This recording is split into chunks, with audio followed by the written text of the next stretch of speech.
Dans Solo Leveling, à l'approche du niveau 102, Jin sent son excitation monter. Il se demande quelles nouvelles surprises l'attendent au niveau supérieur. Après tout, au niveau 100, il a obtenu la clé du temple de Cartenon et au niveau 101, toutes ses compétences de classe ont été améliorées. Alors qu'il gare sa voiture, il s'interroge sur la situation de Jin-ho, espérant qu'il s'en sorte bien seul. Avoir un employé rendrait le travail bien plus facile. C'est à ce moment que Jin et la chasseuse Cha se croisent du regard. Cha détourne aussitôt les yeux et tente de partir, mais Jin apparaît presque instantanément devant elle, lui demandant pourquoi elle est venue au bureau, si c'était pour fuir dès qu'elle l'apercevait. Cha désigne alors sa voiture et Jin comprend qu'elle ne pouvait pas la récupérer puisque la dernière fois, il avait utilisé l'échange d'ombre. Elle finit par lui demander s'il peut lui accorder un moment, malgré les questions qui lui brûlent les lèvres au sujet de la cousine de Jin-ho. Elle les met de côté et surprend Jin en lui révélant que Byung-gu lui a laissé un message à propos de son pouvoir. Jin l'interrompt aussitôt et l'invite à poursuivre la conversation dans un endroit plus discret. Plus tard, sous la lueur tamisée d'un bureau, Cha lui demande s'ils sont vraiment seuls. Jin confirme que le vice-maître est resté au donjon. Elle frissonne légèrement à l'idée d'être seule avec lui, tandis que Jin l'interroge sur la manière dont Byung-gu a pu lui transmettre un message. Cha explique alors qu'en chutant dans l'abîme, elle a entendu une voix. Une silhouette sombre Byung-gu l'a saisie et lui a révélé que Jin devait se méfier de son pouvoir. Il lui a confié qu'une force l'avait extrait de l'obscurité éternelle.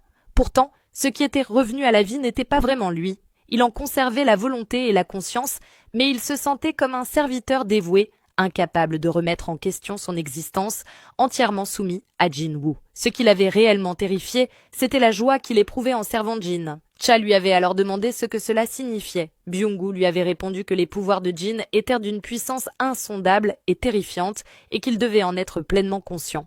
Souviens-toi, la véritable armée du chasseur Song, son véritable bataillon, c'est...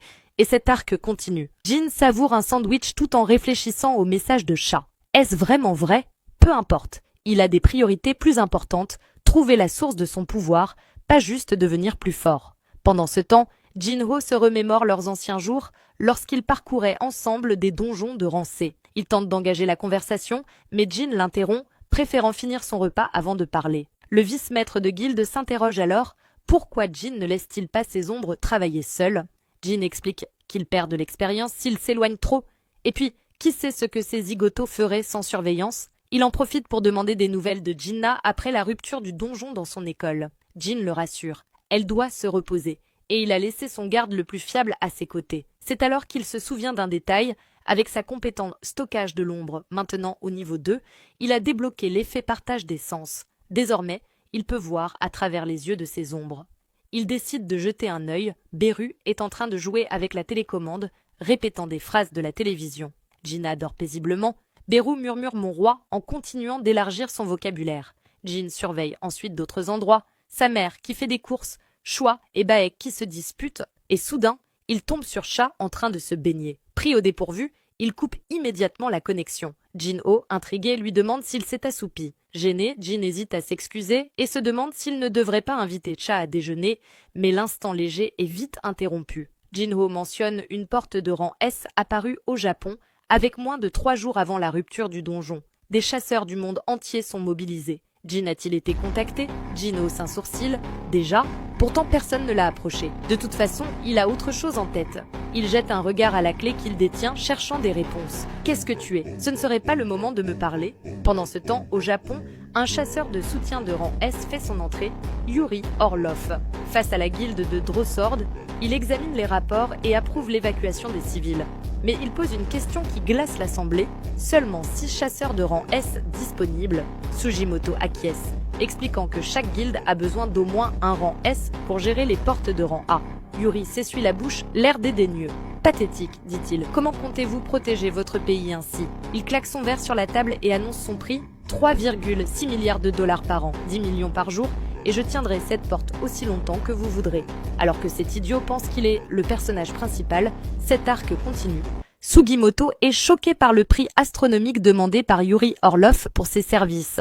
Le chasseur russe affirme avec assurance qu'il peut sauver le Japon pour 3,6 milliards de dollars par an, en précisant que c'est bien moins que ce que Thomas André exigerait. Minoru se tourne vers Kanae et lui demande si elle comprend le russe ou si elle a une idée de ce que ce type raconte. Kanae avoue qu'elle ne comprend pas, mais que cela ne semble pas bon. Yuri défie Sugimoto en lui demandant s'il va sauver son pays à ce prix ou laisser tomber pour économiser de l'argent. Il leur fait comprendre qu'ils n'ont même pas de quoi négocier et même s'ils se mettaient à le supplier à genoux, ça ne suffirait pas. Sugimoto, intrigué par l'assurance de Yuri, lui demande s'il est vraiment aussi puissant qu'il le prétend. Yuri répond simplement « évidemment » et se vante qu'il est plus utile que 100 de ses petits gars derrière lui en parlant de Minoru et Kanae. Les autres chasseurs de rang S restent tendus. Bien qu'ils ne comprennent pas les mots de Yuri, ses intentions sont claires. Soudain, une barrière magique se forme autour d'eux. Yuri déclare qu'ils ne pourront plus bouger sans son autorisation. Il les défie. Essayez de sortir si vous le pouvez. Minoru et Kanae sont stupéfaits. Comment peut-il contrôler les mouvements de deux chasseurs aussi puissants? Yuri Orlov annonce qu'il bloquera la porte de rang S et, en bonus, il sauvera les deux chasseurs qu'il a piégés. Sugimoto reconnaît ses compétences impressionnantes, mais se demande si le gouvernement approuvera un budget aussi faramineux. Sugimoto réfléchit à la possibilité de faire confiance à Yuri et demande s'il peut passer un appel rapide. Pendant ce temps, en Corée, Jinwoo se prépare en enfilant ses chaussures et annonce à sa mère qu'il sort un moment.